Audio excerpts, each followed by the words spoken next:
Hello everyone, my name is Tedious and today I'm going to show you all something rather different. I've had loads of people ask me about this account ever since I started playing it pretty much, and I decided it's time to share all the information regarding how I leveled this up. For those of you unfamiliar with the account, meet Tedious Slay, my Combat 3 Rank 1 Slayer account.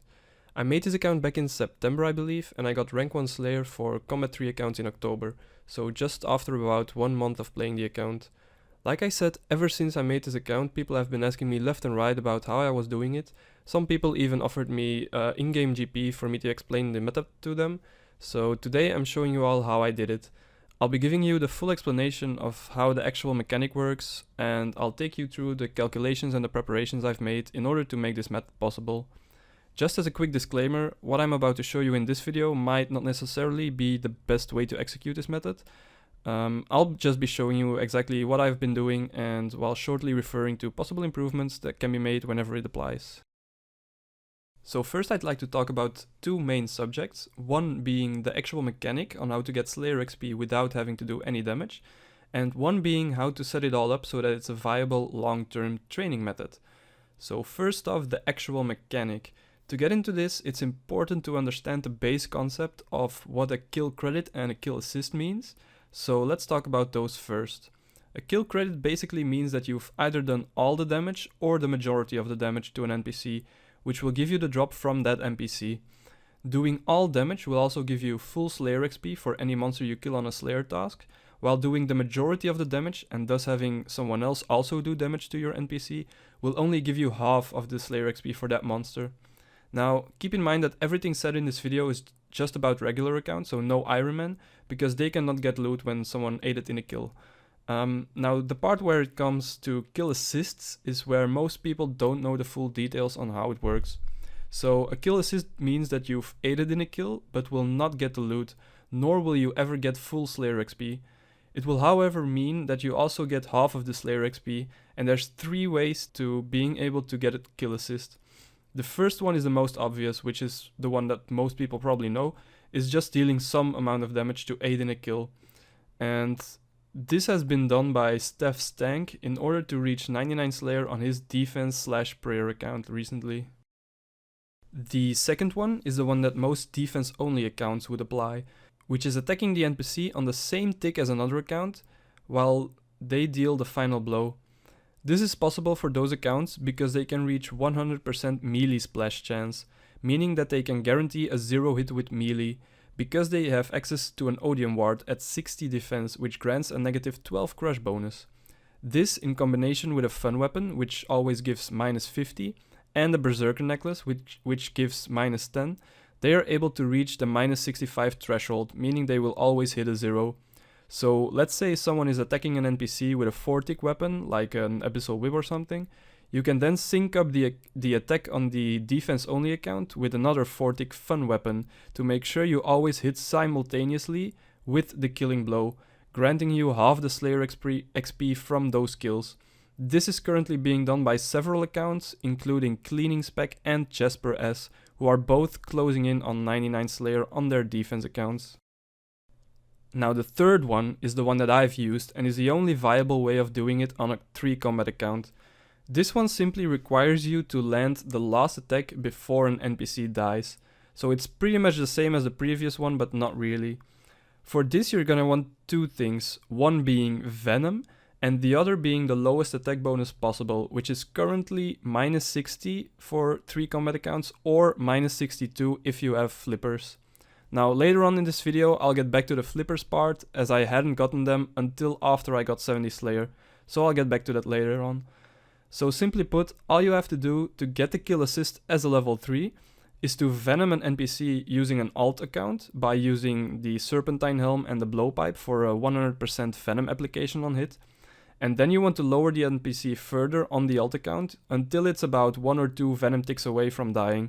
And that's when you go in for an attack on the level 3 account, after which you wait for it to die from Venom, and then you will get half the Slayer XP from that monster.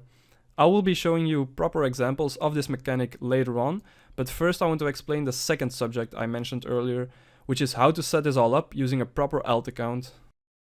So while theory crafting this account, I had to find a way to apply the skill assist mechanic so that it'd be possible to reach a high Slayer level while staying 3 combat. In order to do this, I basically started looking at the task lists for the different Slayer Masters to see if there was a way to create an alt account that could give me the best tasks possible through Partner Slayer. In case you're unaware, there's a variety of tasks that you can only receive after completing certain quests. For example, you need to do Horror from the Deep in order to be assigned Dagonauts, or you need to do Priest in Peril to be assigned any of the Slayer Tower creatures, and this includes Bloodvelds, Abyssal Demons, etc. There's even a 50 mage requirement to get a Cave Kraken task. A fairly big change that happened on the 5th of July 2018 was the game integrity change to Dragonfire. They made it so that in order to use any Dragonfire protection, you would need to at least have started Dragon Slayer. This also meant that if you hadn't started the quest, you would be unable to get any Dragon task. By narrowing down the task lists of the different Slayer Masters mentioned before, based on all these creatures that require a quest to unlock the task, I was able to find a way to only get a few tasks available to an alt account that I would create from scratch, and then I would use this for Partner Slayer. So I made this new account on which I got 80 plus range, 75 defense and 85 combat, basically trying to get started as fast as possible with Neve tasks, by unlocking the Serpentine Helm and having a high enough range level to use the Blowpipe effectively. At this point I didn't have any quest points yet for the blocks, so I didn't prepare as well as I should have, but I just wanted to get started as soon as possible on level 3, so I just kind of winged it at that point. Ideally you'd want to have your Slayer blocks set up before starting, as well as have 100 combat on your alt account so that you don't have to risk getting a bad task at the start and making it able for you to use Duradel right away. Okay, so all of this resulted in the spreadsheet I'll show you right now. There will be a link to the spreadsheet in the description of this video, so you can go check it out yourself and take a copy of it if you'd like. As you can see, there's 3 tabs in this spreadsheet for Neve, Duradel and Chaldar, and I'll start off with explaining the Neve tab, as this has some vital information about the calculations I've made. You can see right away that out of the 40 total tasks that Neve is able to assign normally, I only have 10 available to me, including Smoke Devils, that are only unlocked much later on, simply due to the fact that I haven't done any quests that unlock certain creatures. This leaves me with these basic tasks that have no requirements other than their Slayer level to be assigned. Next to each task, you can also see the Slayer weighting of that task. Now, in the middle area of this tab, you can see the calculations I've made based on the DPS spreadsheet of Bitterkoekje. I pretty much took every task and checked the accuracy of me hitting those monsters with my Combat 3 setup that had minus 60 crush bonus, and also with a setup that had flippers at minus 62 crush bonus. You can see that there's a huge difference if you have flippers or you don't. It's pretty much like the double amount of XP you can get on all these tasks, so flippers are pretty big. So I then decided to filter out the tasks with the highest accuracy and thus the highest chance of gaining combat XP, and worked towards blocking 3 of them on my alt account, as I wasn't able to get 200 quest points to get the 4th block without unlocking more Slayer tasks. I ended up blocking Fire Giants, Greater Demons and Hellhounds, as they had the higher Slayer weighting, and I used Slayer points to skip NQ tasks, because as you can see here, even by doing so, I was still getting enough Slayer points overall to have a positive Slayer point gain. Now you might notice that I'm skipping 11 weighting total worth of tasks, and that's because it includes the Torot tasks and the Koresk tasks as well. Now there is a way to do those tasks while being guaranteed of not getting any combat XP, but I'll get back to that later on when we talk about Chaldar. So after blocking and skipping certain tasks, I ended up with only 3 tasks that I would actually end up doing: Black Demons, Calphites and Trolls. The setup I used on my alt account was basically this max range setup with Serp Helm and Blowpipe to Venom, while switching to Imbued Black Mask and Magic Swordbow to lower the monster's HP after the Venom, and to keep the cost somewhat low, as opposed to continuously using the Blowpipe, granted that this would make it possible to get even higher XP rates. Keep in mind that due to me not being able to do Priest in Peril, I also don't have an Evas accumulator, so I would need 99 range to use the ranging skill cape in order to have the Evas effect. Okay, so just as a quick note, in the clips I'm about to show you right now, keep in mind that I only have a Black Demon task on my alt account at the moment and no task on my level 3. That's why you won't see me getting any Slayer XP other than from the Black Demons on my alt, and also why I won't be attacking the Black Demons on my level 3, as it's a Slayer only area, but the clips should give you a decent idea of how I actually did these tasks. Out of the 3 tasks I ended up doing, Black Demons were the best, as they gave me the highest XP rates at around 7500 to 7800 XP per hour, while also having the lowest chance of hitting for me. I tried doing these in the Zaya Catacombs at first, but it was simply too hard to find a world most of the time, so I resorted to doing them in the Chasm of Fire, even though the ones in the Catacombs would in theory be better due to their higher stats and as such lower chance on gaining combat XP. The way I did these was by marking these 3 Black Demons and safe spotting them in this spot. I usually waited 10 minutes before starting to de-aggro them to make sure I wouldn't catch an attack by surprise on my level 3 account, because having to run back is rather annoying. By marking them on Runelight, it would also show their respawn timer, so it makes it easy to anticipate on them spawning and getting venom going right as they spawn. As for the Kelphites task, I always killed the 2 Kelphite Guardians next to the Kelphite Queen entrance. This would result in me getting around 6000 XP per hour. After having tagged both Guardians with the level 3 account, I would hop worlds on the alt account to start damaging the Guardians on another world. This would often mean that I'd lose out on the kill counting towards my Slayer task on the alt account, so every time I finished a Kelphite task on my level 3, I'd go to the Slayer only Kelphite hive and cannoned the Kelphite workers there on my alt to also finish the task on that account. Another annoying thing that happened quite often while doing this was when people run by to go to Kelphite Queen, the Guardians would draw aggro on them, and if they were venomed and got out of combat after the person went down into the KQ layer, the venom would get removed and it would become impossible to reapply venom to this Guardian. A better alternative to this task would be to do the Guardians in the Slayer only area. The way to do it here would be to first wait 10 minutes to lose aggro on the level 3 by standing underneath your alt, tanking with protect from melee. After this you would pretty much do the same thing, but you just need to be constantly praying on your alt, plus it requires a lot more attention to keep track of which Guardians are venomed and which are already tagged by the level 3 account. I never bothered doing it this way, but I can see it being up to 10,000 XP per hour. The final task are Trolls, my least favorite. If it wasn't for the fact that I wanted to keep all my other stats 1 when getting 70 Slayer, I'd block this task on my level 3 account. I died multiple times trying to get into the spot, and I often had to hop when people came around the area with a cannon. Basically for this task I killed the 2 big trolls at the end of that plateau, the ones that are called Stick and Rock. I just did these in one world rather than hopping around like I did at the Kelphite Guardians, because it wouldn't increase the XP rates by a lot, and it would be much more annoying to then finish off the troll task on my alt account compared to the Kelphites being easily cannonable. On this task I averaged around 5000 XP per hour. So this pretty much sums up what I've been doing on the account up until the point where I got rank 1 at 70 Slayer with all other stats level 1. Now if we go back to the spreadsheet, there's a few more things to talk about. Like I said earlier, I did all of this without flippers, so originally I wouldn't have been on track to get 99 Slayer on 3 combat.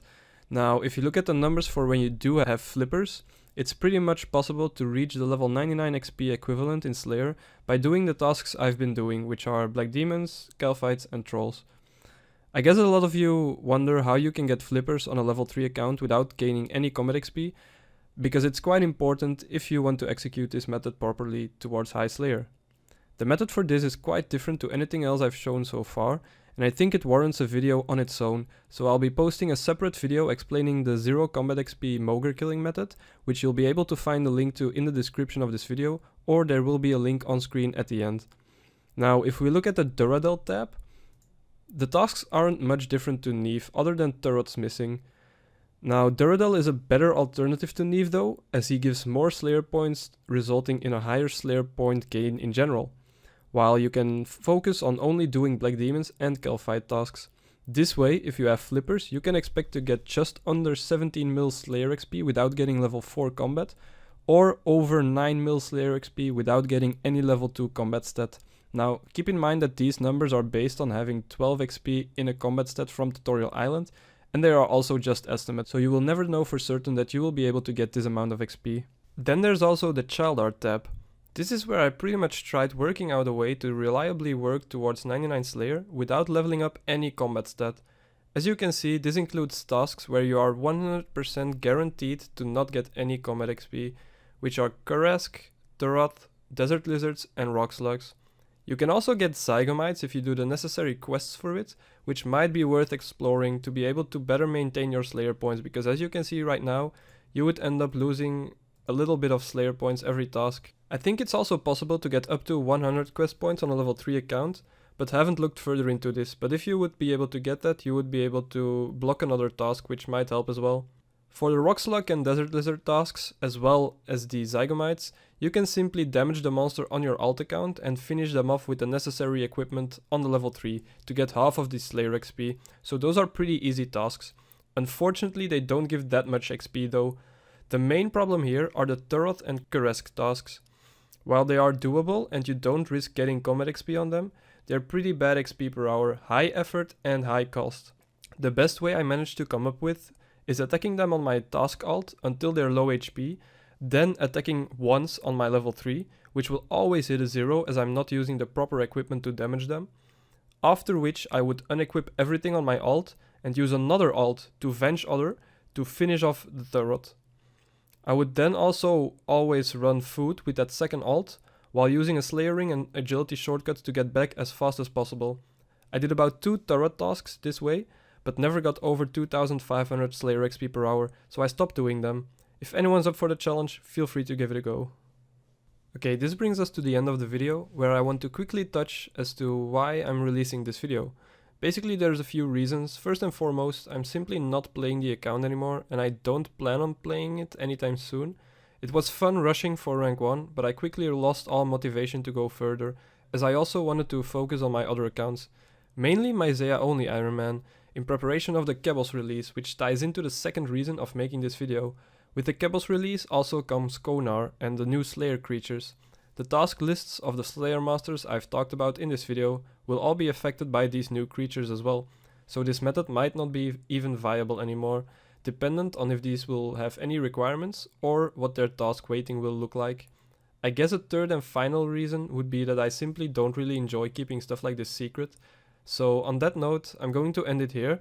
If you made it this far into the video, I really hope you did enjoy it. Make sure to leave a like if you did. Maybe if this video can reach like 500 likes or something, I'll release a video on how to get boss kills on a Combat 3 account, including Kelphite Queen and Chaos Elemental. So if you want to see that, make sure to leave a like and subscribe to stay in touch with the newest videos. If you want, you can also follow me on Twitter and Twitch. Links can be found in the description. And I'll talk to you guys in the next video.